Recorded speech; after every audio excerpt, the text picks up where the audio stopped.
Toute cette semaine, je vous emmène à la découverte du Cantal, et je vais vous dire pourquoi vous devriez le choisir pour vos prochaines vacances. Déjà, le Cantal, c'est quoi et c'est où? Non, c'est pas qu'un fromage, c'est surtout un département français qui est en Auvergne, dans le sud du Massif central. Et il a le numéro 15. Sa préfecture, c'est Aurillac, et on en reparlera un petit peu plus tard cette semaine. C'est un des départements les moins peuplés de France, avec 145 000 habitants, ce qui fait qu'il y a énormément de place. Donc du coup, c'est pas forcément l'endroit qu'il vous faut si vous aimez les grosses soirées, la plage et l'agitation. Même en été, ça vaut le coup de prendre une petite laine parce que Aurillac, c'est l'une des villes les plus froides de France. Mais c'est l'endroit parfait si, comme moi, vous rêvez de grands espaces et si vous avez envie de vous croire dans le Seigneur des Anneaux, par exemple, ou même dans une pub Volvic.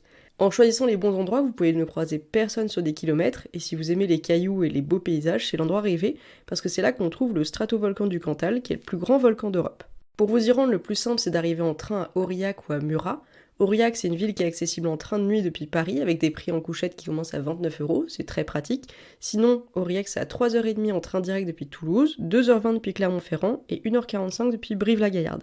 Sinon, vous devrez en général faire une correspondance depuis les autres grandes villes de France.